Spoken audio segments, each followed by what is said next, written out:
call, what date are we? The Thursday, June 26, 2025 meeting of the Bloomington Historic Preservation Commission to order. Would you call the roll, please? Duncan Campbell, Karen Duffy, Jack Baker, Here. Jeremy Hackard, Here. Ernesto Castaneda, Here. Reynard Cross, Here. Sam DeSoler, Here. Melanie Dusner. Here. We have quorum. I would entertain a motion about the minutes. Move to approve. Second. You call the roll? Yes, I'm just, so it was motioned and second, and up to approve the minutes of the June 12th meeting. Jack Baker, Yes. Jeremy Hackard, Yes. Ernesto Castaneda, Yes. Reynard Cross, Yes. Sam DeSoler, Yes. Melanie Dusner. Yes. Minutes are approved. All right, moving on to part 4, certificates of appropriateness. I'm gonna read the. I'll read the thing. Where's my thing? Hang on a second. What do I have the thing? Let me get there in just a second. All right. You have the thing? Yep. Oh, thank you. All right, let's see, for each item following this, the Historic Preservation Program Manager will first present a staff report. We will then hear if the petitioner has any additional information, followed by a round of questions from each commissioner. We ask that petitioners, the public, and commissioners refrain from speaking until addressed by the chair, unless a question is directly addressed to them.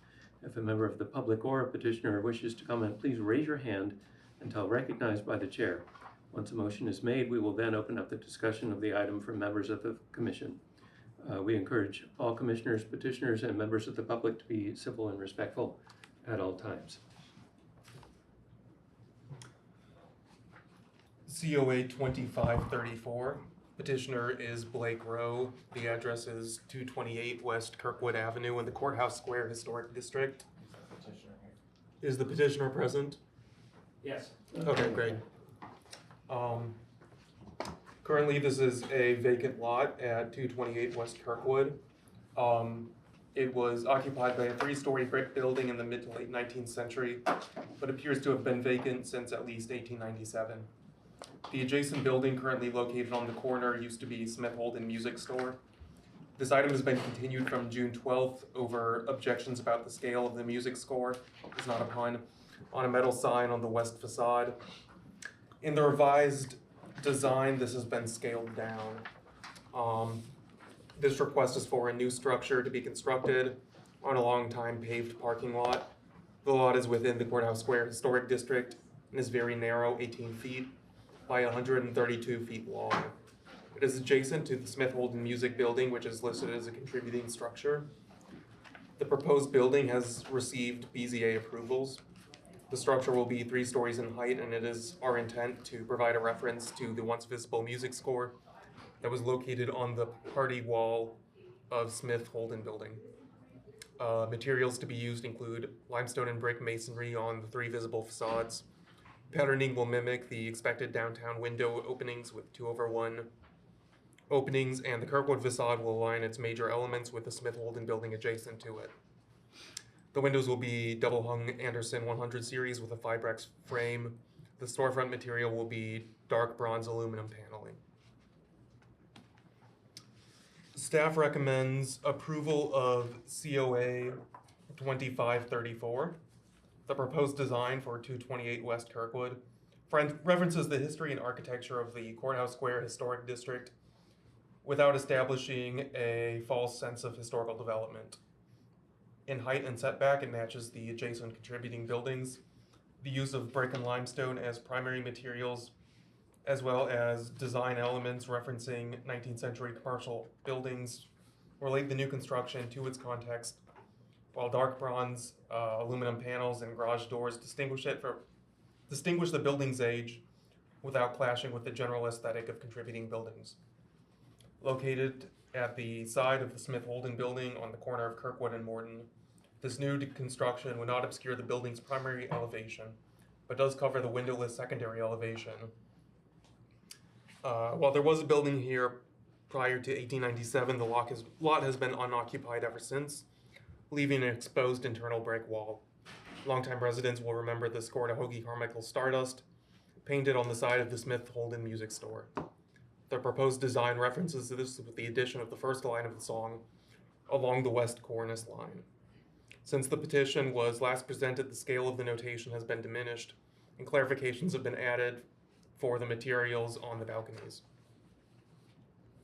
Does the petitioner have anything he'd like to add? Yeah, please. I'm Doug Bruce, the architect. I'm sorry I wasn't here last month. I was out of town. A few things. First, my mother's name was Star, and my grandparents named her because of the song Stardust. So this has particular meaning to me. Everybody that grew up in this town remembers the musical score along this wall. And so part of what we wanted to do was just kind of pay homage to that. I scaled it down a bit. If you make it any smaller than what we've got, and it's going to be like a metal or steel framework on the brick. It's not going to be even seen as visible as that, which has kind of a white background to it. So, it will kind of disappear, but also people will kind of get a smirk on their face because of the, if you know, you know. We really kind of wanted to screen the whole building at one time with something kind of neat, but we also need egress windows. I think it's a great addition. I've never worked on a site that was only 18 feet wide. So there's a lot of particulars with this. We received quite a few variances from the BZA, but this is as particular as any site in Bloomington is. I think it'll really cover up that wall if you remember, the mural was taken down because the anchors were damaging the masonry wall. So this will help shore up the Smith Holden building and add windows and life to part of a facade or an area of the town that really needs to complete that block. So, and I have a BZA meeting at 5:30, so thank you for having us first on the agenda. All right, thank you. We'll try to be quick. Questions, Jack? Just a clarification. Looks like the full facade I'm looking at here are facing west is all brick. Where are the metal panels? Those are, so the very top that you probably won't see from street level, from that elevation, that's right there by the cursor. Those are stairs and elevators to make the roof accessible for the 2 units that are there. So those are up and those are back against the Smith Holden building. And so I highly doubt that they're going to show. They're not out towards Morton Street. They're pushed back. So it's just the penthouses, the mechanical That's right. penthouses. That's right. And they match the metal. If you look at the facade that's there now, the Smith Holden building had an addition added a few years ago.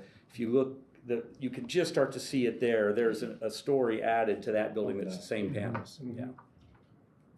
Okay, thank you. Sure. Jeremy? No questions. Melody? No questions. Bernard? No questions. Karen? No questions. No questions. Do you have any questions from the public? Comments from the public on this one? I had one question. You had mentioned earlier, I was happy to hear it, that the score at the top, you actually can see through that, so you're not going to see that white. That's right. I think for me, that was the only objection. I actually really, I'm getting comment to you. Let's try and refrain. So no more questions. Thank you. So I think we can open this up for a motion. I'll move to approve COA 2534. Second. I'll second. All right. Let's discuss. Comments? Yeah, I'm happy to see that corner filled in. I think it was just waiting, and I'm glad that it's going to help the building next door too. Thank you. Yeah, thank you, Bruce. Thanks for all these updates, that works for me. Bernard? Yeah, the updates work for me also. I think they're appropriate size and scale. Molly? Work for me as well, thanks. Looks like a great building, and I appreciate the score being on. Jack? I think it looks like a great project. It's about time that area gets filled in. It's been parking lot and been all kinds of trouble there for many years and difficult. And I don't really care how big the music score is up there, big or little. I'm happy with it either way. It's it's going to be a fine thing to point at. People come into town, they'll have some connection to the building, I think. I kind of want to second everything that I've heard. I think my only reservation, which wasn't much of a reservation because I was very excited to see the score when I first saw it, was I just didn't want to see all the white up there. I think that was just a rendering issue, but I'm rather envious of this project because that looked like a really fun thing to do.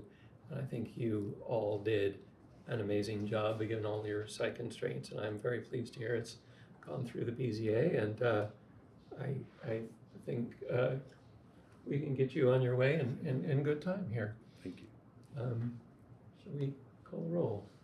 Okay, we're ready for a vote. This would be a vote on COA 2534, recommended by staff. We'll go ahead and call roll. Voting members, Jack Baker, Yes. Jeremy Hacker, Yes. Ernesto Castaneda, Yes. Reynard Cross, Yes. Sam DeSoler, Yes. Melanie Dusner, Yes. and that motion is approved 6-0. Thank you. Thank you. If I learned anything, it's that on the rendering, at least probably denote that there's not a white board Yeah. behind the sign. Thank you. Congratulations. Off you go. All right, what do we got next? Additional reference. Okay, this is COA 2537 for 924 West Kirkwood Avenue in the Near West Side Historic District. Petitioner is Adam Bowen. This is a severely altered L plan. Is the petitioner here? I'm here with representation. Okay. Adam. Thank you. And your name? Isaac Reed. Great. Okay. 924 West Kirkwood is a severely altered but nonetheless contributing L-plan cottage. Prior alterations included the replacement of windows, doors, and a rear addition. In May 2025, work began on the replacement of porch columns and railings without approval by the Historic Preservation Commission. Work is paused pending approval of alterations and the resumption of the building permit. This request includes several parts, including the repair of the limestone porch footer, the replacement of the 32-inch wide front door with a 36-inch wide front door. Is located on the east side of the L there. The posts will be wrapped with Smart Side product. Prior, they were wrapped with non-pressure treated 1x6 and dimensionally. And visually, they will be the same with slightly different grain variation. The composite railing also matches the railing that existed prior. It's just a material change. We preferably wanted to do this with composite and smart trim because of its resilience. The deck will look as it did before, just cleaner and not deteriorating. So this is what the porch looked like prior. This is what it looks like now, as well as what's being proposed for the new railing. Staff recommends continuing COA 2537 pending more information. Just a second, more information to show. Work that they're proposing to do on the house, most of it's internal. So that's outside of the commission's purview. This is a mock-up of the door that they're proposing to add onto the front of the house. And back to the staff recommendation. Staff recommends continuing COA 2537 pending some more information. The existing door does not appear to be original, and while the proposed replacement is somewhat wider and has a somewhat different design, it would not constitute a significant change in appearance or the replacement of original materials. The replacement of the deck boards with wood does not constitute a significant visual change and falls more into the category of maintenance. The applicant suggests repairing the porch footer, which is rough cut limestone. For the sake of clarification, repair should consist of the use of like or same materials, which have been removed for the porch alterations, but still remain on the site.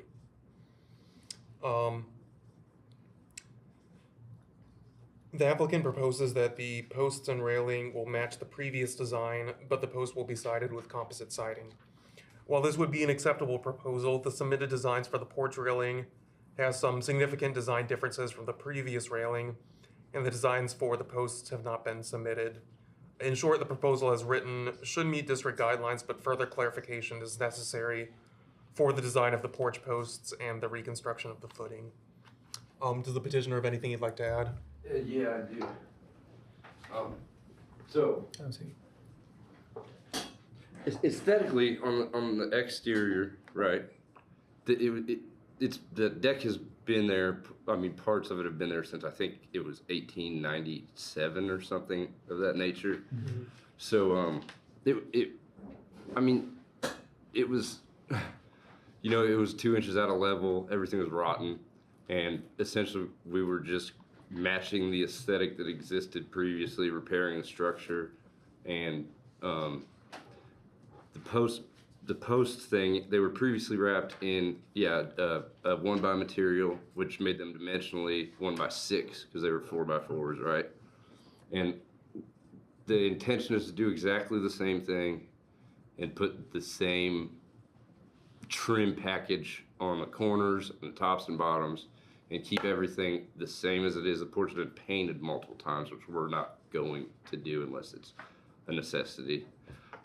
But to just make it okay again, you know, it wasn't really much beyond that. So we didn't. I had emailed Noah months and months ago about this project and said we didn't intend to change the aesthetic, but we were going to work on this house, and I was under the impression that we were good to go, basically, because he said as long as we're not altering the aesthetic of the front of the house, then it wasn't in the Historic Society's realm of, you know, decision making. But we'd really like to get the ball rolling on it because Adam, who's functioning as the GC on this job, it's essentially an investment for his company, Bluff Bog LLC, and he's going to be losing money towards, you know, college move-ins already, probably. So I don't know what we can do to push it forward or what I need to contribute, but I'd like to do whatever we can to expedite it. Yeah. Questions, Ernesto? Yeah, a couple of questions. What kind of wood are you using for the railing and on the front porch? I'd like it to be the composite railing. So if you look previously at the existing porch, it is the square top rail with the square bottom. Essentially what changes in the composite railing is only the dimension of the bottom and the material used. Mm-hmm. Why not replicate the newel post that is original and The posts? yeah, the newel post? Why not replicate the same dimensions and size? So I did actually submit an alteration that matches that. That was what the second drawing was. Is it this drawing or is it Yeah, different drawing? that's not This the drawing same. is, Yeah. this drawing doesn't match what Right. the what original is there. picture is. Right. So That doesn't? no. A 4x4 is 3.5 by 3.5. Right. And those Oh, posts are okay. 3.5 by 3.5. So the 4x4s, I guess, don't match. So, all right. Yeah, no. So, One more question uh-huh. is, well, my question was leading to, is it gonna be painted if it was gonna be like wood, no synthetic material? Yeah, well, we were going to go with white on the railing. Okay. Right. Question for staff. Noah, do they have to, is it allowed to do synthetic material as opposed to what it was there before? If it's like LP, that's something like that, like composite wood, Mm-hmm. yeah, that would be acceptable. Okay. That's all I have, sir. Mhm. Thank you. Karen, you have questions? One question, the COA mentions a window replacement? So, But I didn't see that. Is it the transom? we didn't plan on doing anything to the windows but putting new, what they had in there was these vinyl double hungs that you can see right there. And if we needed to put it, we still have those exact same windows there, actually. But if we needed new windows, we were just gonna match that exact window and put, there's 5 of them over there that are all the same And exact they're all size. vinyl. Yeah, they're all vinyl double hungs. The COA form, you know what I'm Right. talking about? It Yeah. checks, there's a Mhm. little check by window Window replacement, replacement, right. but there's no materials Mhm. pertaining to windows. I might follow up with that. We'll get there. I have a thought. Okay. Bernard, you have questions? Yeah, not really about the project. Are you Adam Boyne? No. What's your name? I missed. My name is Isaac Reed. And how are you connected with this project? I was originally working on it, and then my dad was working on it. Adam is located in Indianapolis, so he's not here every day, Okay. basically. So I'm just basically a sub. And it said here work was started in May without approval. Yeah. Can you speak to that? Well, it was a repair, so I guess he wasn't under the impression that we needed approval necessarily. Okay, but are you in a position to speak to these repairs when they were started? Yeah, they were started before the May 25th date that I saw up there. They were started earlier in May than that. Yeah. Okay, and Yeah. I'm just concerned as to whether the owner knew that it was a historic district and a COA was required before the repairs were started. So I told him that I had emailed Noah months ago before we ever started working on the project about it, because I'm not sure who it was necessarily, but somebody referenced that it was a historic property. Right. Yeah. And did you receive I take it from what's written here that you did not receive a COA before the work started in May. Correct, because when I had reached out originally, I told them that we did not Reached plan. out to who? Noah. Right, okay. Yes.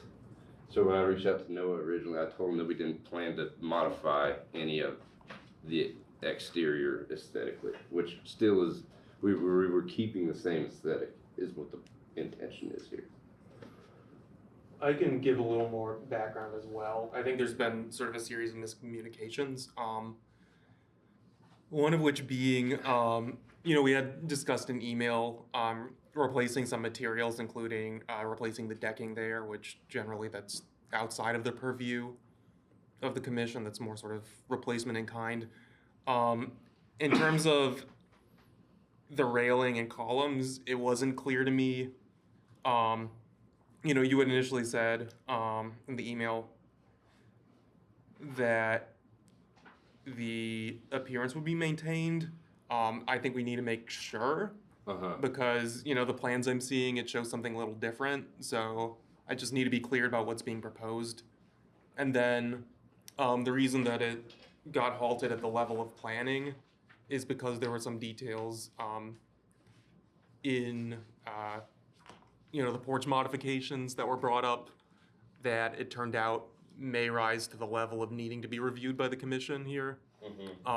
That just weren't clear in the application that was submitted to the planning department. Okay. So I think we need clarification basically on some of those changes. I see. So what are you specifically asking me for here? Yeah. We'll get there. And I see two photos here. Are these photos, 3 photos?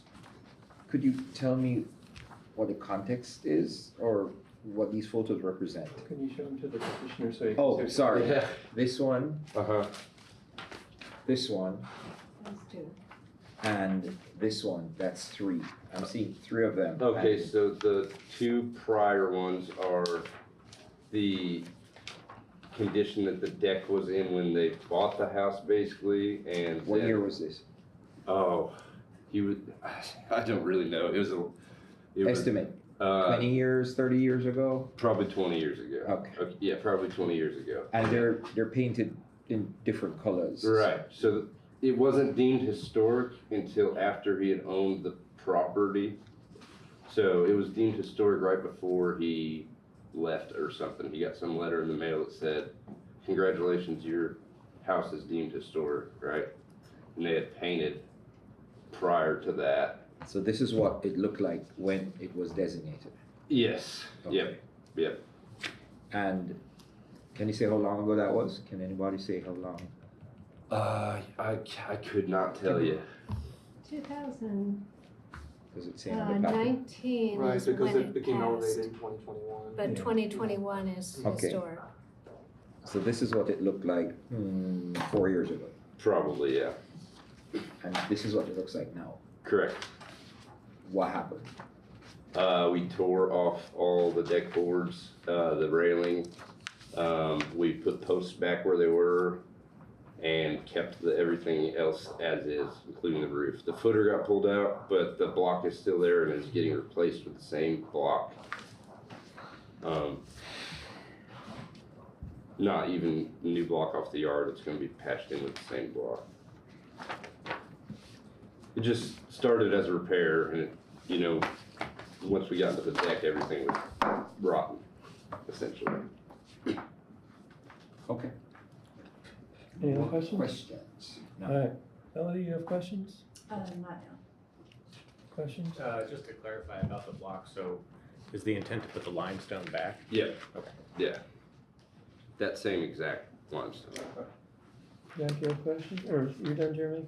Yeah. Any other questions? Jack, you have questions? Yeah, I don't feel like I've got enough information here to really make a decision on this. My question is, what's this porch going to look like? I don't see anything that tells me really what the overall design of the porch is. I don't see a foundation. I don't see a railing in a drawing of any kind, any sketch, or at least a sketch or more to I think, show what this looks like.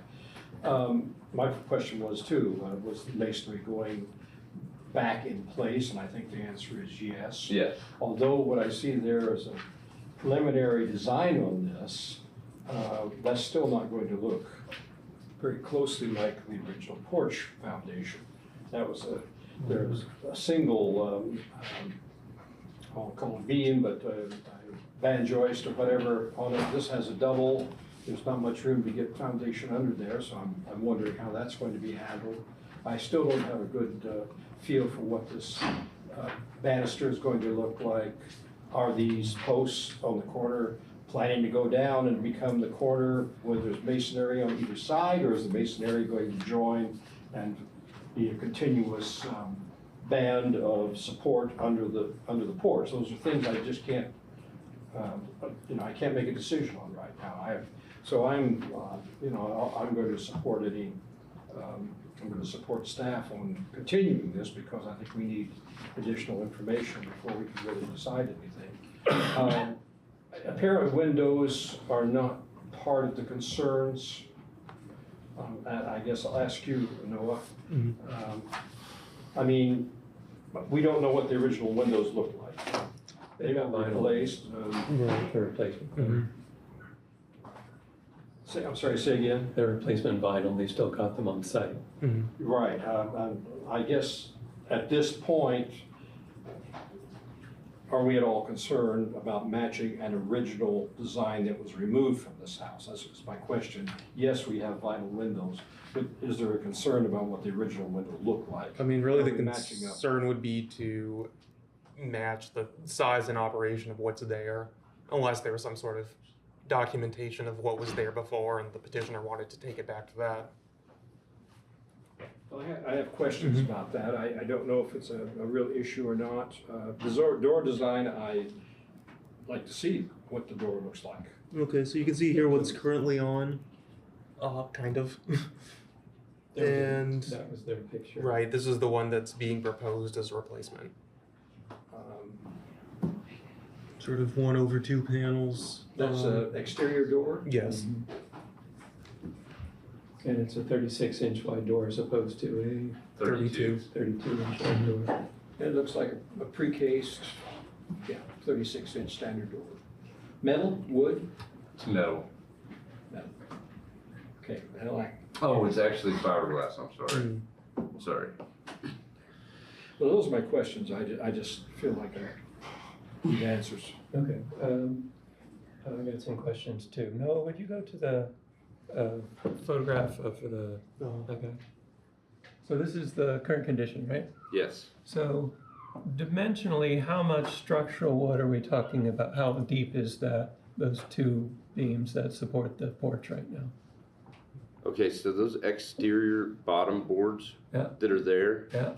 are coming off. They don't need to be there, but we were trying to close in the crawl space a little bit more. Okay. If that makes any sense. Right, Okay. it does. So basically, you're gonna keep that top board, Yes. and the bottom boards are going away. Yes. That's very helpful.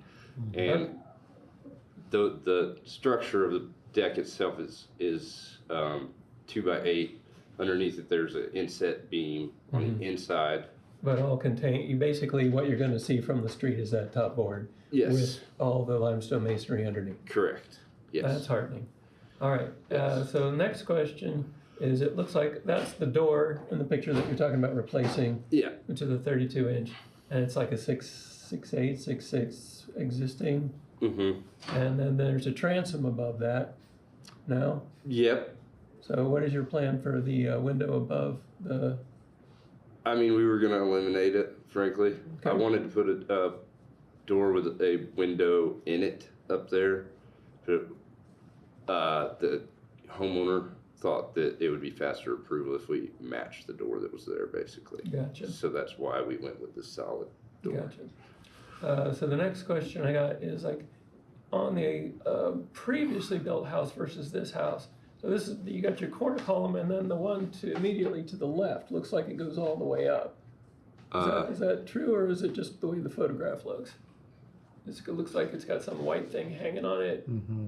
Does that one go all the way up to the beam? Oh, yes. And the original one, it did not.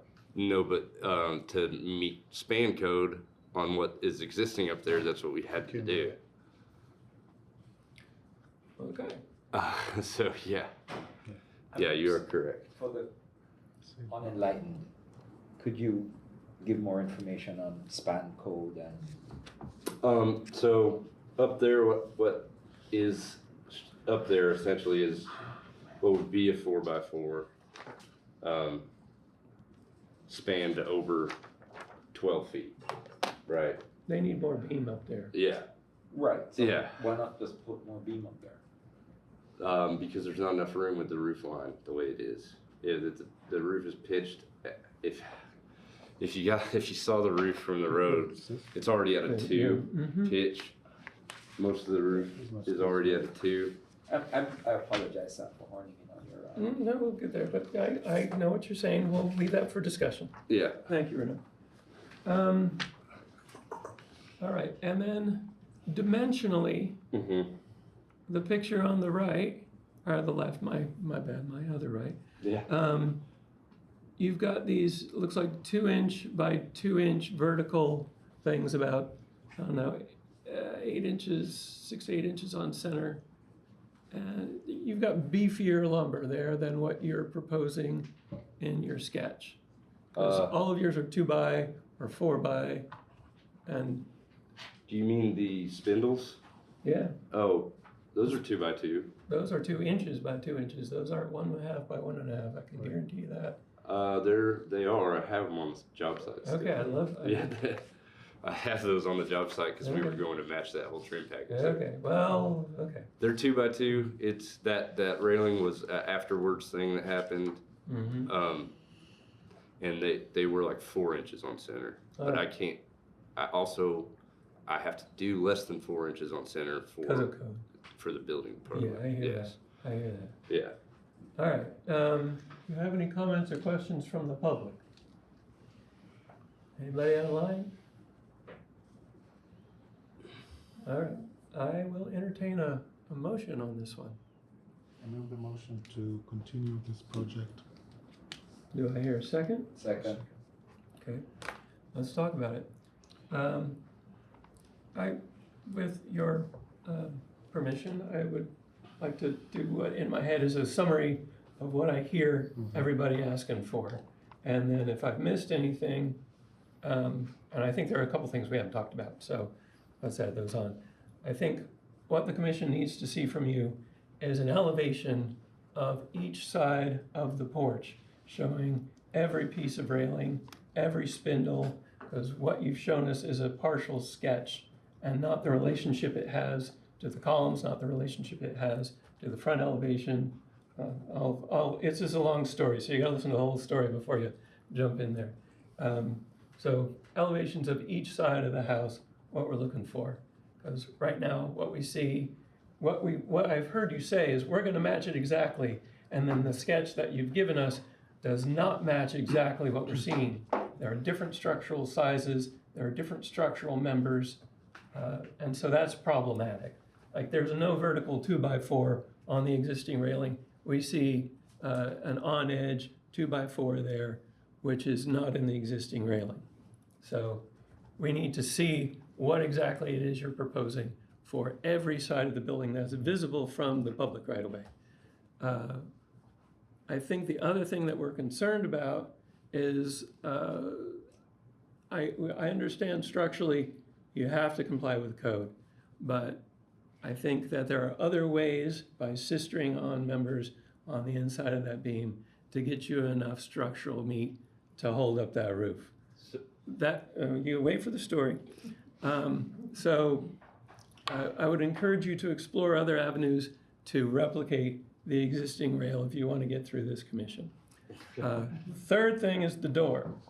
I don't think anybody likes your door. I don't like your door. I think my big issue with your door is you're changing the proportion of the existing opening, and that's problematic. You're talking about eliminating a transom that faces the public way, and that's problematic. So what I would like to see is a door. It doesn't have to be the door that you showed. It doesn't have to be a solid door. It could be a door with glass. But I think on a house this old, wood doors are great. Doors with windows are great.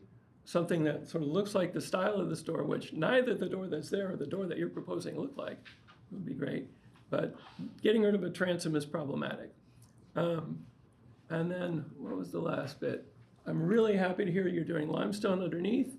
I don't think anybody's got a problem as long as you're maintaining the existing opening size of all the windows, putting replacement windows in there. If they're double hungs, put in some new double hungs. If they're single hungs, put in some new single hungs. They're vinyl. If you want to upgrade it, great. If you don't want to upgrade it, you can use vinyl because that's what's there. All right.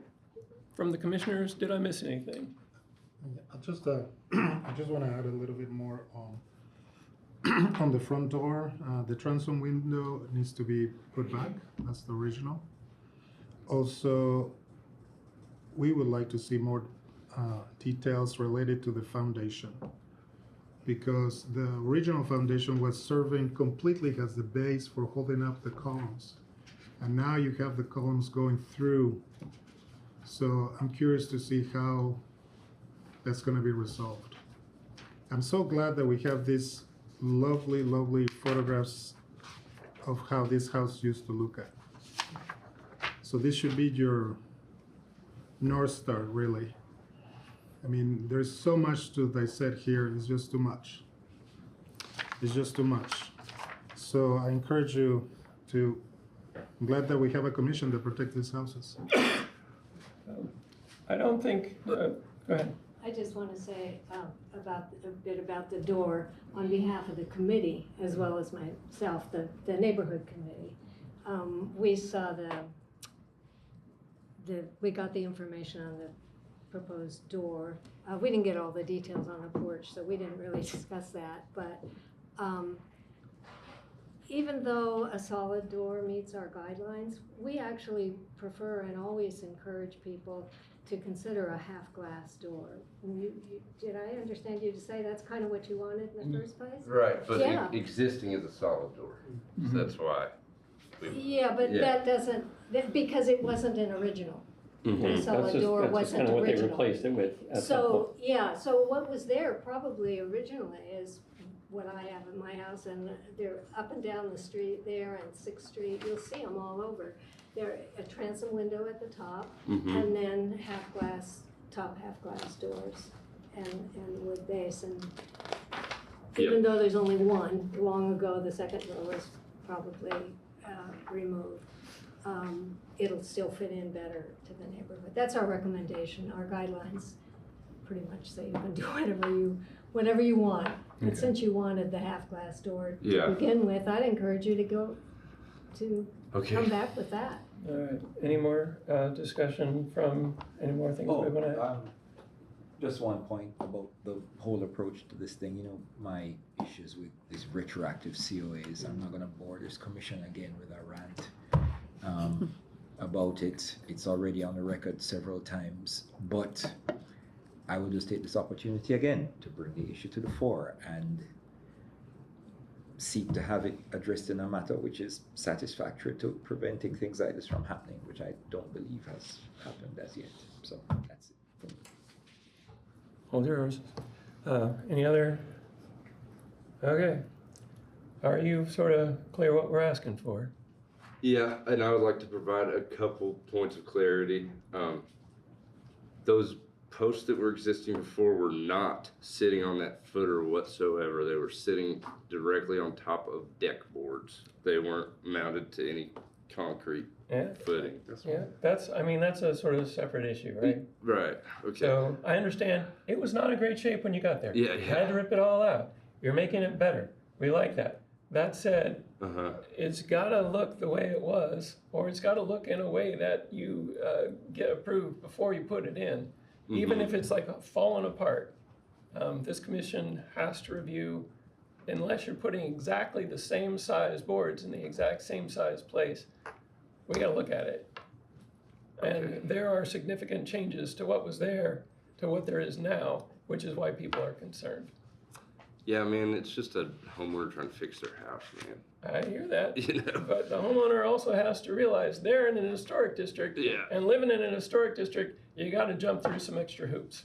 Yeah. So, I mean, it's part of protecting the neighborhood to make it look and feel the way the neighborhood wants to look and feel. Okay. So, I mean, it's a collective thing. So if the homeowner is not happy with the way the guidelines are working, you can talk to your neighborhood and see, how can we change this to make it work better for all of us?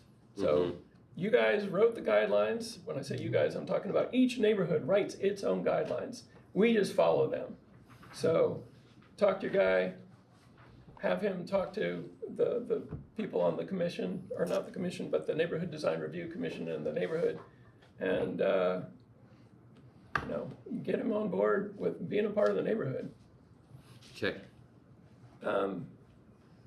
Anything else? Call a vote?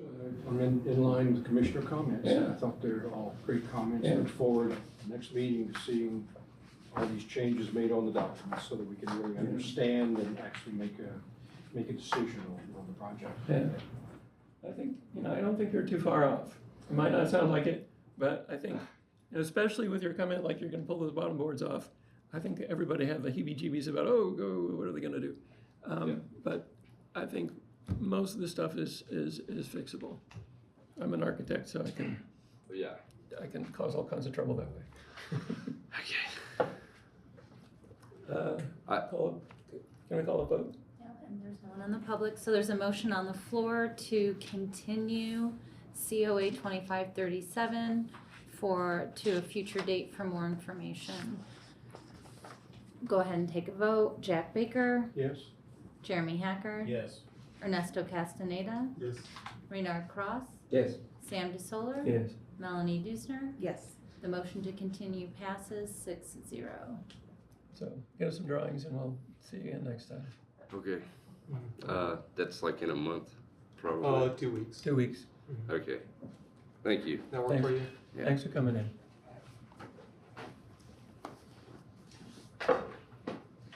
Okay. Next item, COA 2538 for 906 West 6th Street in the near West Side Historic District. Petitioners are Keith and Danielle Bowman, who I don't want to keep too long. This is a slightly altered T-plan cottage. Is the petitioner here? Is the petitioner here? Yes, good evening. Yes. 906 West 6th Street is a T-plan cottage in the near West Side Historic District. The building was fairly unaltered until the previous owner made a number of changes that were not authorized by the Historic Preservation Commission or County Building Department. Shortly after the city and county established contact with the previous owner, the property was sold without the violations being reported. The new buyer is seeking to rectify outstanding violations and complete unfinished work on the house. Exterior alterations included the removal of side windows, the addition of a second window on the east end of the porch. I'm gonna pull up the picture that shows, the east end of the porch. The removal of the porch facing door on the L and the removal of the chimney. The request is written, as the new owners of 906 West 6th Street, Bloomington, Indiana, we are responding to the previous owner's violation of Title 8 of the Bloomington Municipal Code, Section 8. Removal of chimney, removal of front door, and removal of windows. For the chimney, we are requesting a retroactive COA with hand, as the chimney was removed by the previous owner. The front door, we will return the property back to its original condition by replacing the door that was removed. Pictured here is still on site. The contractor took me around. Windows, we are seeking a retroactive COA with hand. For the windows that were removed by the previous owner from the sides of the house, we are also seeking a additional COA. For the front window that the previous owner replaced with 2 double hung windows. We would like to keep the 2 double hung windows at the front of the house over the porch area. We are proposing to replace 4 windows on the west side of the house, as well as the 1 garage window with new windows. Materials to be used, aluminum clad wood, double hung windows. Siding, we are proposing to re-side with materials and profiles that are consistent with the historic character of the structures, the house and the detached garage. Also, there's going to be a replacement window. Materials to be used, LP Smart Siding. Please refer to the attached PDF. We consulted the Monroe County Building Department, and siding replacement does not require a permit. Retaining wall, we are proposing to rebuild the retaining wall in front of the house along the sidewalk, which has deteriorated over time. It will be rebuilt to match the original and location, scale, and general appearance. The materials to be used, the existing limestone. We consulted with the county building department, and the retaining wall reconstruction will not require a permit. These improvements are intended to address the ongoing maintenance issues while preserving the overall historic integrity of the property. All work is intended to conform to applicable local historic district guidelines and preservation standards. Does the petitioner have anything to add? Just questions. Sure. Okay, well, thanks for coming in, and this doesn't sound like fun. No. The staff recommendation is conditional approval of COA 2538 with the removal of, pull it up here, the second double hung window added to the porch. The reinstallation of the original front door on the side L, whether functional or not, will restore a historic character defining feature of the building. The repair and retention of the stone retaining wall with existing materials would help maintain a historic neighborhood feature into the future. The proposed LP clapboard siding is consistent with district guidelines, provided it has a smooth finish and matches the profile of the historic material as described in the application. The Near West Side district guidelines pertain to alterations of street-facing facades, so the removal of the side and garage windows would be acceptable. Historically, the removal of minor chimneys, not, on side with chimney stacks in the Near West Side, has been approved. District guidelines recommend the approval of replacement windows that match the size and operation of previous windows. As a replacement front-facing porch window appears to do, the addition of a second double-hung window immediately to its west, however, constitutes a more significant change to the front's fenestration pattern, which is generally not recommended for the primary elevation. Therefore, staff recommends that the removal of the second window and the approval of the retention of its replacement, on the right here. Okay. Before we get into commissioner questions, have we heard anything back from the Near West Side? Anything you'd like to add, Karen? I haven't seen anything additional. Oh, okay. Well, let's see, we really appreciate the your willingness to put the second front door back on. And we questioned the retention of the new second window also. I think that's about it. Okay. We had more questions than anything else, Yeah, but and you said you had some questions, and I don't know, I'm diverting from normal protocol, but if you want to just lay them out there, we're going to have some questions back at you, and hopefully with comments and stuff, we can address those. First, I want to say thank you for your time. I respect the work that you do to preserve the community. When we purchased this home, we purchased from a flipper, an investor, and we were not made aware that permits weren't done. And so imagine our surprise when we get there for the first time and we see that stop work and all these other things. So I'm here to do the right thing. We're fine. I'm okay with putting that door back, but I have questions on if when we do, what does it need to look like? Okay, And then with the second window, I'm assuming that you want the one that's to the west, closest to the door, to be removed. We can do it. Obviously, it's another expense, which is fine. And then I have other questions about actual ornamentation, I guess. Are we allowed to put shutters on that front window, a window box underneath the window, those kind of things. So. Okay, so hopefully we'll get to all that. Questions? Oh, questions first. No, I have more comments than questions. Thank Okay. Karen, questions? no questions. Bernard, you have questions? Just one. I think I heard in your presentation, about the siding material being LP. Yes, I met with the county building commissioner earlier today and did a few things because we have a stop work right now because the electrical panel needs to be moved. And so while I was talking to him, I know, where am I getting with this, right? No, I like Bobby, he's good. Yeah, he was a nice guy. So originally in the write-up, I said LP siding, but we would prefer to keep the current siding if we can, and then feather in the new siding where the windows were taken out. So that would be our preference, but if we can't do that as we take that off, then we would do the LP siding. Right, and the current material is wood? Yes. Okay. Because the LP would be the same dimension and finish. Yes. Right. And I heard you mention something about residing the garage also? We'd like to. In the same material? Correct. Is that wood or is it vinyl? I believe that is vinyl. So would you take the vinyl off and use wood or take it off and use LP?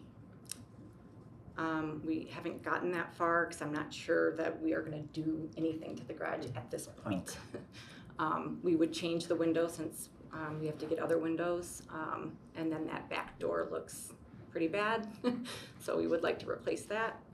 But the siding, clean it up and maybe keep it for now. Is that something that needs to be approved, the garage? If you can see it from any alley or street, yeah, but yeah, I don't think that's a biggie. Okay.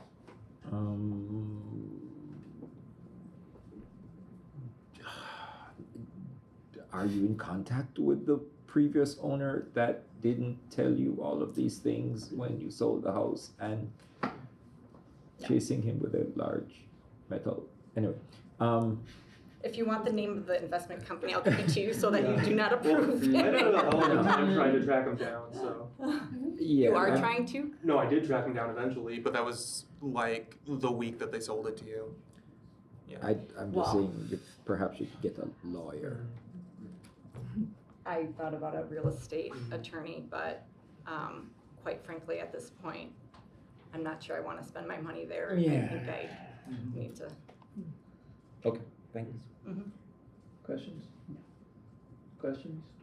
So how was it that you found out about all of these issues again? I wasn't. So Clear we on closed on the house at the end of April, Mm-hmm. and then, and they asked if we could push it up because it wasn't supposed to be the end of April, it was gonna be in May, so we pushed it up, and then we were out of town, so a couple of weeks went by and we went to visit, and that's when we saw the stop work and all the notices on the front door. Were you working with a realtor? Yes. Okay. And they weren't able to. They obviously didn't notice or see anything. I don't report think he anything was to you? back, to visit the house, so, no. So yeah, talking to your realtor to talk to their realtor, because, they have some responsibility here. Yeah, But- that's what I was. Well, the seller and the buyer, he's the same, the realtor was the Then he's buyer. got double responsibility, and he can get in touch with them. So we have some advice. Okay, thank you. Yeah, the realtor was also somebody that we had been in touch with the city. Mm-hmm. We were trying to figure out what exactly happened here. Mm-hmm. Mm-hmm. Jack, are you done? Are you done, Jeremy? Sorry. Yeah. Okay, sorry. No questions, some comments Okay. later. I guess the only question, a lot of questions have been answered, is when they put in two, did you go back to the before and after pictures on the front facade? So you got these two windows, and then you got the one window. Were the two windows of the same size that the one was, or did they change sizes on you too? They look the same. I think the one on the right might be the original. Okay. I'm not sure. Okay, I was trying to look at it. Yeah, okay, that was a curiosity. we did take dimensions, so. Okay. Well, do we have any comments from the public? Jenny? Yeah, So, I just wanted to say you really should take photographs of the wall. I've actually walked through this neighborhood. That is a really cool wall. And encourage whoever's rebuilding it to make it look like it did. Yes. Because if the stones haven't decayed, they're not splintering or dissolving or something. There's no reason. I know you're planning on using the ones on site, but having rebuilt some limestone walls or done brickwork on my house, if you're not real specific, sometimes things can fall through the cracks. So just, because that's the first thing you see and it's different from everything else that's on the street, I'd be real specific about that. Yes. And you're gonna put your rail back up? Keeping the rail? If very you different if you rail. look, you can't really tell by the picture, but the stairs going up to the house with that railing there, it's probably, it's very narrow. That's why we're doing the retaining wall. Yeah. If you drive by the house, you'll see it's probably, maybe 12 inches. And so that it'll be a little bit wider, but we will use the same materials and keep it the same. And it's, I think, less than 4 feet high. all right. I think we're at the point where we will. Online. Oh, yes. Anybody online have anything to say? We have a member of the public that does not want to come. Okay, thank you. So, a motion? Move for conditional approval of COA 2538. Second. All right, let's talk about it. Comments? Jack? I don't have very much to say. They seem to be covering everything well, removing the window. Repairing that wall will be a major expense, I'm sorry. Yes, I know. We have an estimate. I don't have really any comments about the door, perhaps other commissioners do. The design is certainly in the fitting. Were you planning to paint? Were you planning to try to get down to the bare wood and coat it, leave the grain, that sort of thing? We'll sand it down and then paint it like it's called winter ice. It's a very light blue, and the trim would be a cream. And then the front door, either we'll leave the front door as is, which is just the wood grain, or we would paint it a teal color. Okay. I think we're in discussion, yeah? Okay. So, any other comments? That's all I have to move. Jeremy? Point of clarification, when you said recommend conditional approval, do you mean as written by the staff report? Yes. Okay, just want to So clarify left chimney go, replacing the front, putting the front door back, taking one window out, Mhm. fixing the wall. What am I missing? Okay, I think that's most of it. okay, I think that's it. That's it. All right. I just wanted to clarify. Oh, that's good. And Glad then- to hear. And then I guess think, to string in the LP siding over where that Yeah, window. and then LP siding on the garage and feathered in where it's needed or where it required for, yeah, existing where. I think my other comment is, I'm really sorry that this is happening to you. I mean, that's an awful thing to walk into just completely unawares, but I do appreciate you coming in and talking to us and working through this in the proper way, so Yeah, thank you. really appreciate that. Mhm. Melody? Second that. Bernard? Firstly, again, it's unfortunate that it happened. There is a low to zero cost option that you may have, and it's reporting the realtor to the professional licensing association, I think, or agency. What is that? Professional licensing agency. That is the State. state that licenses realtors, and they have a disciplinary process. They would investigate, and if there's any wrongdoing, they will sanction as appropriate. Okay. And if the realtor is also a member of the NAR, they also have a disciplinary process that will investigate, and if anything was done incorrectly or if there was negligence, then there's a process. The local board of realtors first, so that's where you need. Right. Okay. Bloomington board of realtors. Thank you. I think So- if your real estate agent is not working to fix this, then they are not working. He has been helpful. We have to get a permit for the house in terms of moving the electrical panel, the HVAC, and the plumbing.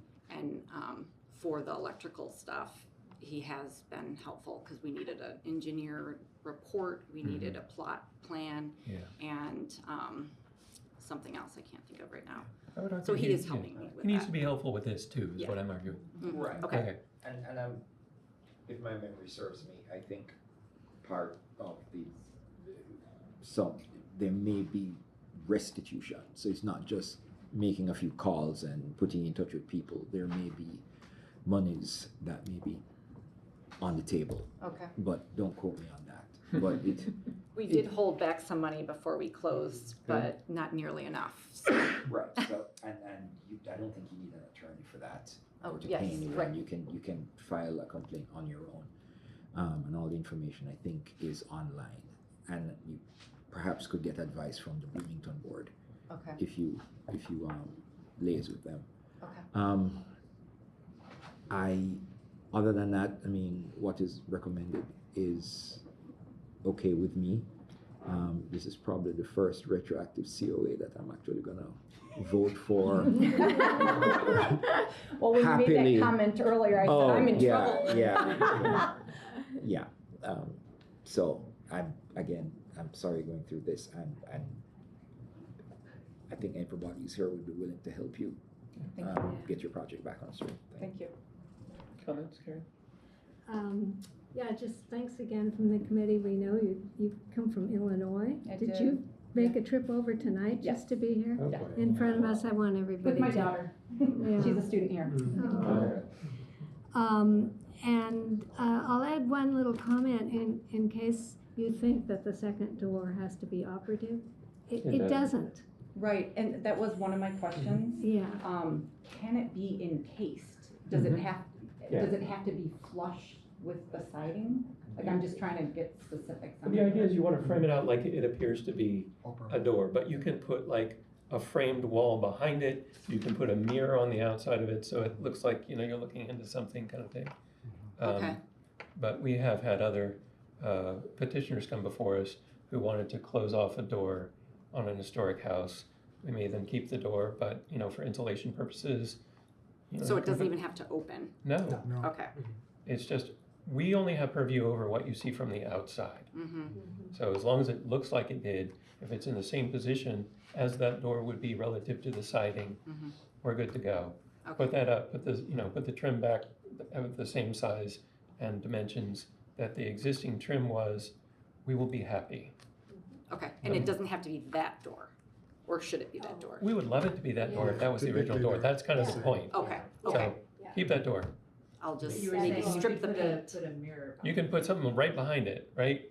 You can like an inch or something behind it, you can put a mirror or something, and then build a wall behind that. So I'm not sure I follow. I'll draw you a picture. We can help you with that, yeah. Okay. Yeah. Or you can just put a little table or cabinet, that doesn't show above the glass, for example. I have a Okay. file cabinet behind Okay. mine. Okay. So nobody can get in that way, but Yes, it looks like a door. okay. Okay.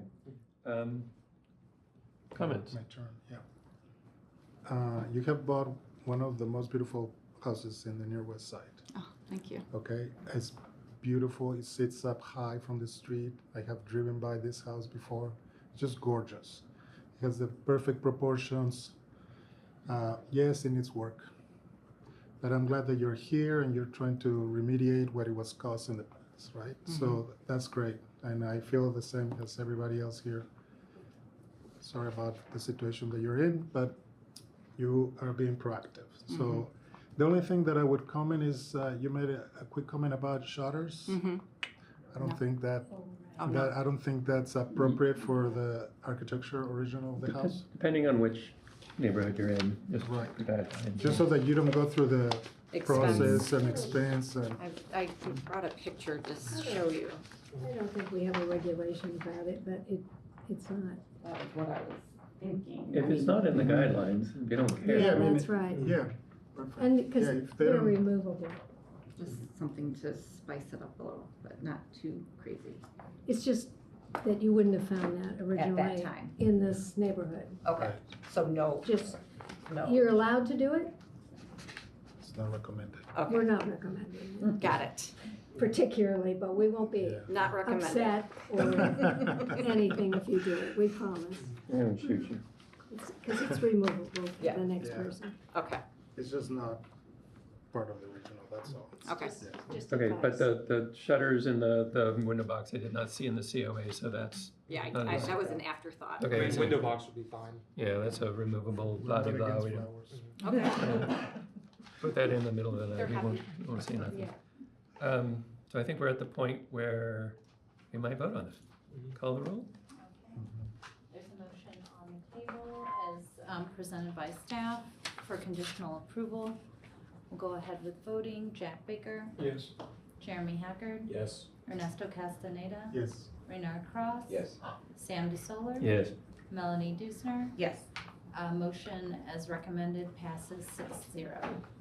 Thank you for coming in. We have a safe drive back. Do you mind if I ask one more question? Yeah, for a second? sure. So the windows on the west side of the house in the recommendations, those can be replaced with similar windows, Yeah, right? if it's like same dimension, same operation. Yeah. If it's double hung, put in a double hung. Yeah. Right. If it's, they don't care about material in their west side, right? So, yeah, as long as it's, if it's in the same opening. The one window might be a little bit longer than what's currently there to match the other window that's an egress. Connect But that. it's, but the whole, you're gonna put it the same window in the hole, right? Or you're gonna make the hole bigger? I'm gonna make it a little bit bigger because the other window is, Do you know how much? You might have to come talk to us, okay, sorry. okay. Vanilla. What's that? Okay. Also, we do have Zoom links in the packet if you want to attend remotely next time. Okay, Yeah. I might do that. Okay. I thought it I would be just, better to be. we're happy to have you here, but Yeah. oh, you don't have to do that. Thank you. Look forward to having you. Thank you.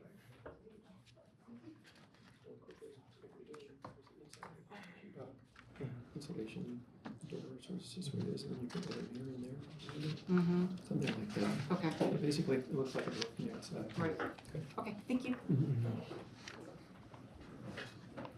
Demolition delay. Okay, demolition delays.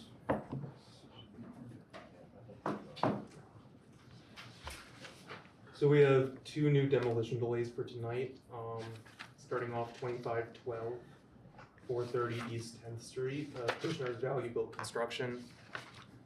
Built, yes, the petitioner is here. Built around 1910, 430 East 10th Street is a pyramidal roofed cottage with a gabled L, brick porch, and replacement windows and doors. The first renters to appear in census data and city directories were African American migrants from Kentucky. Husband and wife, John and Georgia Buckman, and their son Robert and James Skaggs. John worked as a cook in a private residence, and James worked for the Showers Brothers Furniture Company.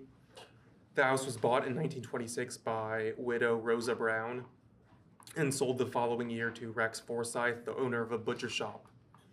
For the next 30 years, the house frequently changed ownership, with one notable resident being former Air Force Colonel and Professor of Air Science Marshall Hassan, an expert in polar warfare who lived at the house from 1953 to 1954. From 1955 through 1973, the house was occupied by the family of James and Lily Harris and their 12 children. James worked a variety of jobs in his time at the house. Yeah, 12 children in that house. Well, some of them were different ages, so they moved out before. Jobs included baker, bill poster, and stagehand for the IU Theater Department. In 1974, the house was sold and has been rented mostly to students ever since. The staff recommendation is for the release of demolition delay 2512. Do the petitioners have anything to add? Thank you. All right. We have questions. Jack, questions? No questions. Jeremy? No. Melody? No. Bernard? Karen? Ernesto? No. Do we have any questions or comments from the public? Any questions or comments from anybody online? All right, I will entertain a motion. Oh, wait. Yes, I will entertain a motion. Sorry, I'm not all here.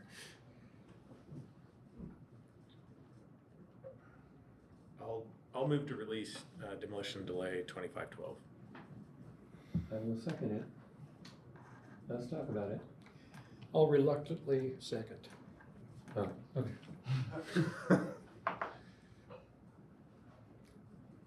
Should have comments Comments?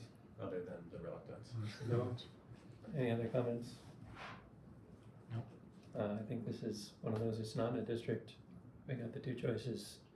Here we are. I will call the roll. This is for demolition delay 2512. The motion would be to release the delay period. Jack Baker, Yes.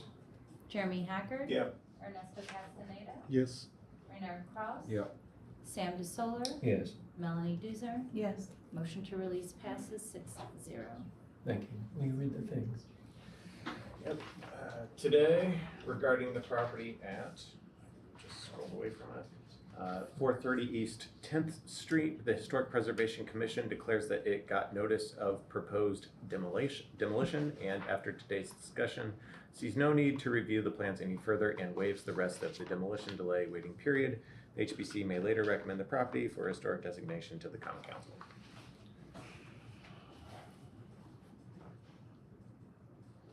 Okay.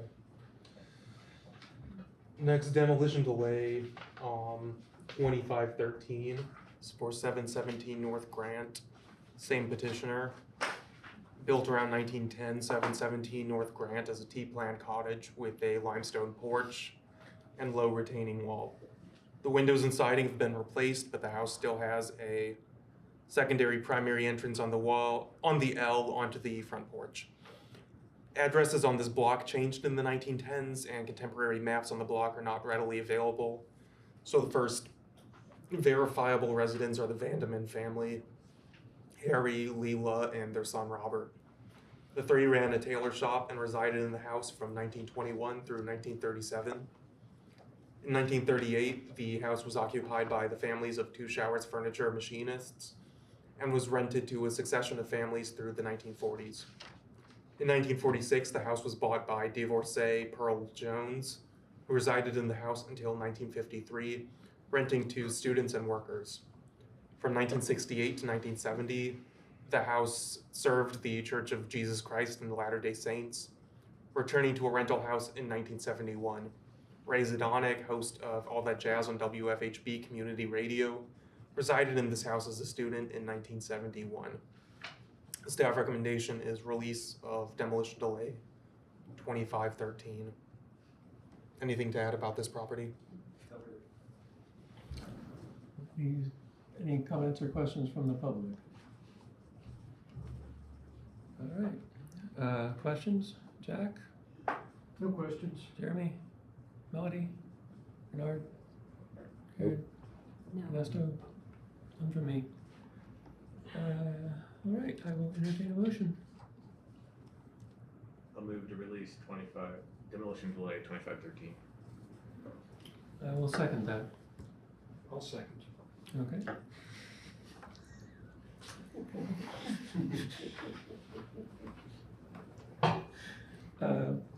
Discussion? Any comments? Reluctance? We have Yes. next to no choices. Yeah, I that's just, what it is. just want to put it out there that neither do we have someone of importance who once lived in the house, nor do we have any particular thing about the house that makes it ups its value compared to other houses that would cause us to have a case where we could present to the council. I just want to put it out so the people in the audience know why we have to do these things. We really don't have many choices. We have basically two choices that I know of, and neither one applies to this house or to the previous house. Yeah. That's all. That's what it is. Thank you, Jack. All right, would you call the roll? So this is for demolition delay 2513, would be motion to release. Go ahead and take a vote. Jack Baker, Yes. Jeremy Hacker, Yes. Ernesto Castaneda, Yes. Reynard Cross, Yes. Sam DeSoler, Yes. Melanie Dusner, Yes. and the motion to release approved 6-0.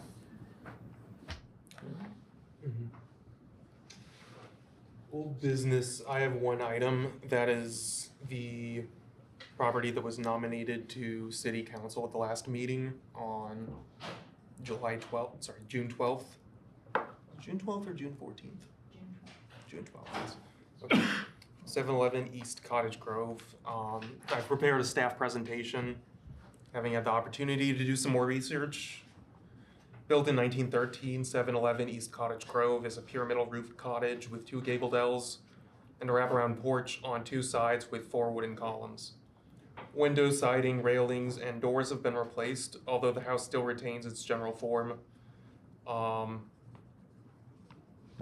Limestone retaining wall and Doric porch columns. Subdivision in which the house was built is known as the Andrews Division and is roughly bounded by Fess, 10th Street, Woodlawn, 11th Street. The land was subdivided by Showers Brothers Furniture carpenter David Andrews in 1906. The house's builders and first occupants were dressmaker Mary McCain and her husband Horace, who was a cabinet maker at Showers Brothers Furniture. The couple had been farmers in Greene County prior to moving to Bloomington and had 7 children, not all of whom lived at 711 East Cottage Grove. They moved out in 1926, selling the property to Earl Heddle, a house painter, and his wife Mary. From 1931 to 1933, the house was occupied by grocery clerk L.J. St. Clair and his wife Lucille. The St. Clairs would leave after establishing their own grocery in Ellettsville. Between 1934 and 1936, the house was occupied by insurance salesman W.R. Weaver and his wife Eliza. The longest-term tenant, Bessie Harrell, was a widowed elementary school teacher who occupied the house from 1936 to 1945 with her daughter Phyllis. From the late 1940s through 1954, the house was occupied by Bloomington, Indiana University accountant Richard Hickman, who served as a Grand Master for the Bloomington Masons Lodge number 22. In 1955, the house was bought by Madeline Ferris, a longtime employee of the Indiana University Correspondence Study Bureau and a family-run meat market. Maudlin hailed from a prominent family of local Presbyterian abolitionists who migrated to Monroe County in 1821, becoming one of Bloomington's founding families. One of the early farmhouses is listed as a local historic district. Until 1955, the family owned a farm north of 17th Street that was sold to Indiana University for the construction of the IU Memorial Stadium at the cost of $200,000. Proceeds from the sale were divided 17 ways between family members, and Maudlin used her portion to buy properties at 711 East Cottage Grove and 711 North Park. Maudlin and several other family members resided in the Cottage Grove neighborhood and owned a number of rental houses in the area, including 711 East Cottage Grove. Under Ferris ownership, residents included Robert and Crystal Hull. Robert was a postgraduate student in the music school and taught band at a local university elementary school. 1958 through 1959, record salesman Earl Whitmer and his wife Marguerite. In 1960 through 1961, Westinghouse engineer Robert Harm and his wife Carol. 1962 through 1965, J.C. Penney's associate Ralph Percy. 1966 through 1968, baked goods salesman Paul Hollingsworth and his wife Linda. From 1969 on, the house was rented to students. Unfortunately, most of their names are not recorded in censuses or directories. Maudlin Ferris's son, Dr. James Ferris, sold the property in 1983.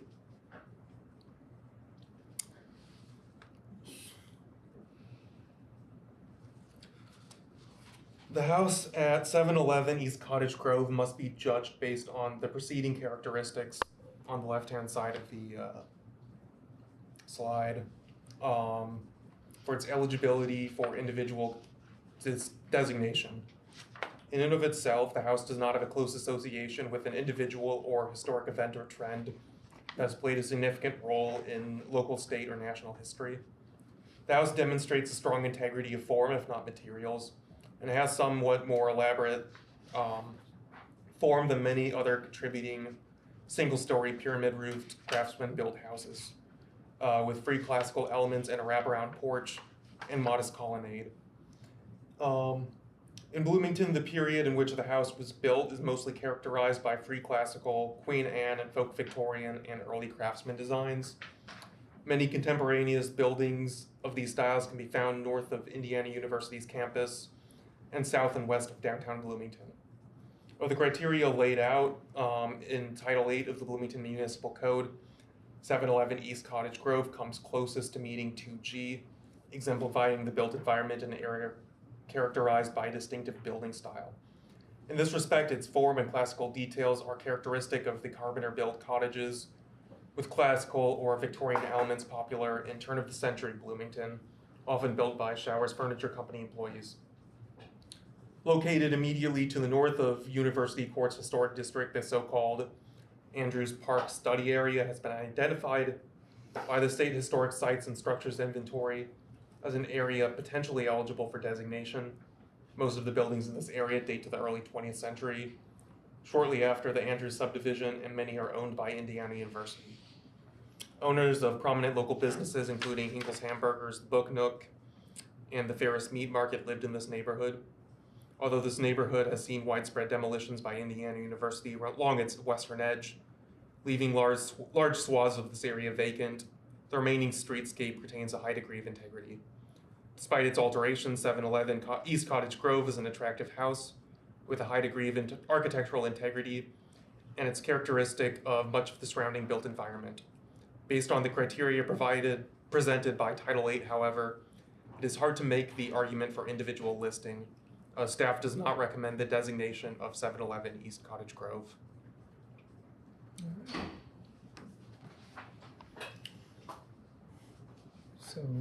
So, are there any questions from the commission? Let's go around. Renard, looks like you have a question. Yeah, I just wanted to know, how did this come up for designation again? Last meeting. It was put as a demolition delay. There was discussion. I think the understanding was that this house was owned by the Ferris family. It was the Underground Railroad. Yes. That said, this is a rental house owned by them much later, and they didn't actually live there, is what I'm getting from this report. So in the previous meeting, somebody from the neighborhood had come and provided some additional information about owners. Looking more into that information, it turns out, owners who happen to come from a prominent local family. Looking further into that, it was bought by some members of the family in 1955 who didn't reside there. In part of the conversation of the last meeting was that the eligibility of this house may hinge on its connection to significant local individuals. Right, I remember that. Mhm. But I noticed in your presentation you didn't mention it, so I was puzzled. Well, there is no connection. Right, Yeah. so, Well, the connection why I is asked. ancillary and financial Right. and after the fact. okay. Well, I do discuss her buying it in the recommendation, or the report. In 1955. Yeah, 1955, well past the Underground Railroad, as far as I'm aware. Yeah, that was Yeah. my clarifying questions were, so this house was built significantly after the Ferris family moved here as settlers in Monroe County, Yeah. correct? Yeah. So it was built in 1910 and they came in 1915, yeah. in the 1820s. Yeah. And so if it was built in 1910, it could not have been part of the Underground Railroad Yeah. because that's how time works. And we know who built it as well. Really? You don't read enough science fiction. Yeah. Really? Any other questions, Jeremy? Yes, I guess I have a question of how we would want to proceed forward with this, given the research that NOAA has done. I know at the previous meeting, we voted to recommend this to the Common Council based on the fact that it was significant because of the Ferris connection of the early settlers in the Underground Railroad. That does not seem to stand. So there are options perhaps that would we want to discuss of would we want to revisit that vote and possibly put it on an agenda for the next meeting to vote to rescind that recommendation based on new research that NOAA has done and has been verified. I'm just asking that question of people. Yeah, I think it's worth talking about. Let's go around the table. I don't think if anybody else has questions. I think that's a good question. Jack, you have questions or thoughts? I think NOAA, in doing the additional investigation, basically summed up tonight that you just don't recommend, staff just doesn't think that it'll work, that it'll get through. Mm-hmm. Is that correct? Yes. So the investigation's been done and there is no more. It's not enough meat there to make it work. That's not enough. You have questions or thoughts, Melody? Sorry. No, you call on her. Okay. Oh, we'll get there. Well, this could potentially take us in a different direction, so we can talk about this another time. But you mentioned that the Andrews Park study area has been identified by the State Historic Sites and Structures Inventory as an area potentially eligible for designation. Mm-hmm. Where is that discussion? It would be my question. How far along is that discussion? I mean, it hasn't really been a discussion here recently. There have been various neighborhoods in the past too. I mean, obviously we have lots of historic districts where areas that were, investigated on the state survey have since become historic districts. Is this one that the subcommittee is looking at? It is not currently. However, that said, I think the real discussion started at the last meeting when the neighborhood resident came and they were very concerned that this house might be torn down, and it still might. But, we have these two choices if it is not an historic district. Right. And if they are worried about their neighborhood, Yeah. I think that most historic districts and the really only successful historic districts are ones that come from the people who live there. Yeah. And so I am very hopeful that, I mean, this is That would kind of seem a to be a hard way to path. start Yeah, it, but yeah. you got to get something to get you Yeah. going. Yeah. And I think there's still enough historic fabric in that neighborhood for them to come together and propose a district. But, I think we could reach out to that neighborhood and let them know about our first Thursday meetings and, offer them whatever help we can help. You have thoughts, Bernard? Just a question. You mentioned a while ago about discussing it at our next meeting. Is this not on the table for a vote in this meeting? I think it could So- be, but let's, okay. Okay. The meeting I had yesterday with Sam and Jeremy, we discussed this option that if the commission decided that they wanted to make another motion related to this item, how would that be done? Since it hasn't been noticed in this agenda as an actionable item in advance, there would have to be a two-thirds majority vote in order to take any sort of action on it. And we were kind of also thinking just in the terms of, clarity and transparency for folks. Of, do we want to put this out so people have time to respond to it? That was kind of the idea. I mean, we could theoretically do it today, but our kind of thought was I wasn't suggesting it. I just Okay. needed clarification for the It's statement. possible, but the constraints are stronger. It's instead of a half, a majority to pass, it's 2/3. Right. So I am all about like giving people time to think about something. Yeah. Right. And how are we for time on this thing? It's got, let's see, 90 days. It started, when did this one start? Well, also another thing about this is it's not yet under interim protection. The demolition delay is still going. Let's see when it started. I think it started late May. So June. roughly another couple months. So the idea is we let people know we're going to talk about it at the next meeting, and then we vote whether or not we want to still forward it to Common Council, and if so, then we vote to give it interim protection, and if not, we vote to rescind and release. Okay. Does that make sense? Yeah. Okay. Questions, thoughts? Would some of the people from the neighborhood that were here last time be notified especially, or not? I mean, it's noticed in, no It's more public notice than it notice, was public. before. It's a public Right. notice, it will Right. show up in the minutes, Yeah. just like it did the Just last like time, it so did it's. last time. Yeah. I will say I did receive a subsequent email from the person who came from the neighborhood who also reached out to former owner Dr. Ferris, and he mentioned that, he had interest in, maybe trying to find people who were interested in designating this neighborhood, but recognized that this building probably isn't eligible as a district.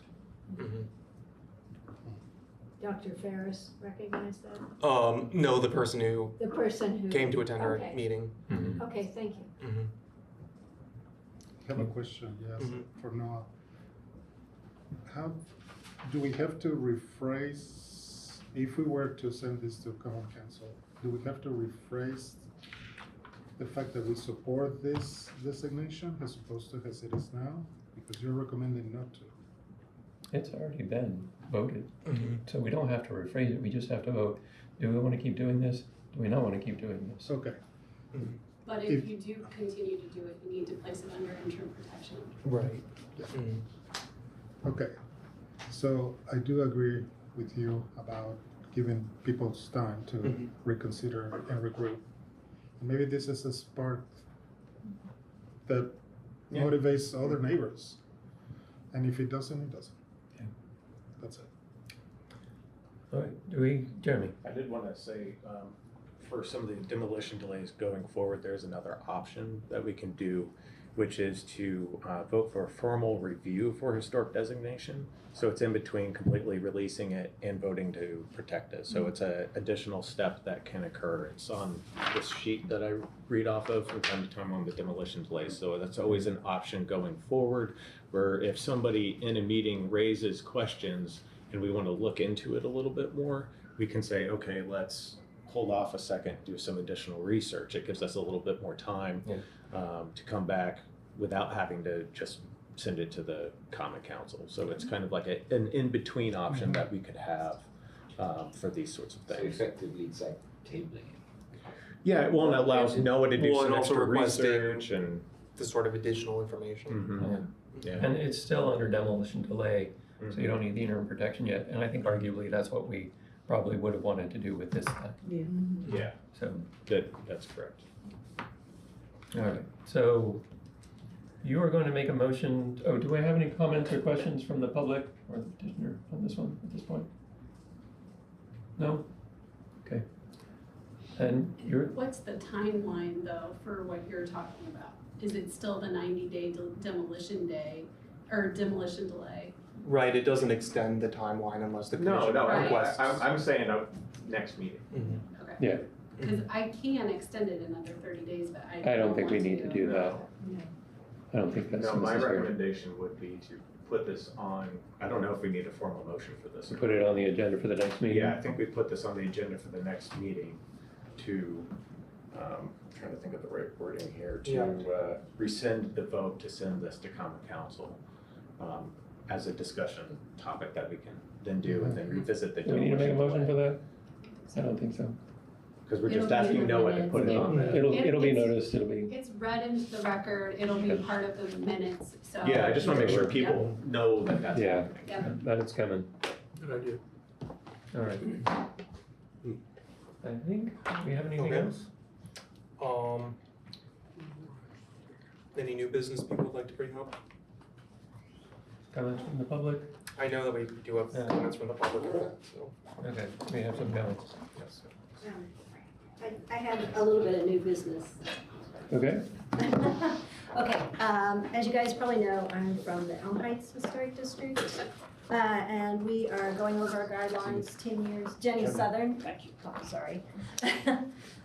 We are going over our guidelines to, we've had some comments from you guys that they're a little bit intractable. And there's always, we have like 250 houses in our historic district. So there's always some people that would like a total rewrite, some people that are perfectly happy with it, and some people just don't care. So we have been trying to get together a group to review them.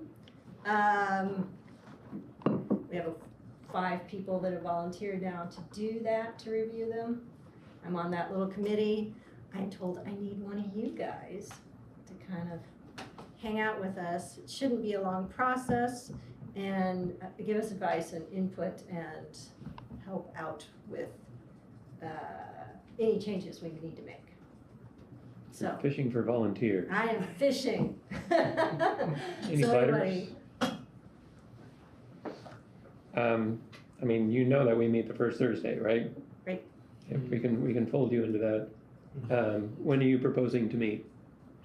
I'm totally flexible on it, so, and one of the people on it is Barry Clapper, she's a local architect, Oh, so we'll probably try hard to work around her schedule. She's booked up right now, so it'll be soon. We'll have a public meeting probably before, for public input, before we actually start meeting as a committee, so that we can hear all the dirty laundry as possible, and then have that for the committee to work with. Okay. Well, I'm probably the most recalcitrant member of the commission on this subject, so I should probably sit down. If you can get it by me, you can get it by anybody. Okay, all right. So I hear. Well, except I didn't mean to steal your subject. I said on this subject. Okay. I hear a bit from Sam DeSola over Okay, here. Is do I hear anybody two? else? Do I hear two? Based on my availability, if there's a meeting coming up and I'm available, I'll go. We might have two. Be still my heart. We can't have three, because then we gotta notice it. Oh, no. That's true. The rest of you are out, so. Well, you probably should have. I mean, you probably should have let Yeah, you people should have. know. You guys can interchangeably come. Okay. There you go. Trade you We'll do out. rock, paper, scissors. That's right. Anyway, thank you very much. That's all I had to ask, and that we are working on it. I just sorry. wanted to make point of information, maybe a clarification, modification, is that I would say that, well, the guidelines stipulate that there has to be a public meeting to invite people to participate, so there might be more people. But I also want to qualify, I don't think it's to air dirty laundry, I think we have a consensus. And I've said this to some of you before, I think that this is an opportunity to draw out the positive aspects of historic preservation and to bring the guidelines up to date so that there's fewer points of contention and division in the entire community. I think Jenny and I have talked about this too. So, and by the way, my name is Eric West. I'm the president of the Elm Heights Neighborhood Association. So I just wanted to make sure that there's this, I think there's a positivity moving forward as opposed to, oh my, ominous, portent. So, Sorry but Jenny's about been that. through this. I mean, the neighborhood has Jenny to thank for moving this forward so long ago. And so and whenever I have any questions, I ask Jenny, I say, Jenny, what happened? So, yeah, we're in a very good place, I think, so. Thank you. So we're working on it, please be patient, and we'll try to get a product out for you. If you would yourselves like to write me, Noah has my email address, it's just my name reversed, at yahoo.com. If you would like to make comments or something to me, and we can also use that, and we don't mind getting input from you at all, because we know you're the guys, we can write up all the plans we want, but you guys are the ones that put them in motion. So please feel free, okay? Thank you. Anybody online? All right. I think that is the end of the agenda, yeah? Unless there's anything else, then we can adjourn. Yeah. I hear nothing further. Let's be adjourned.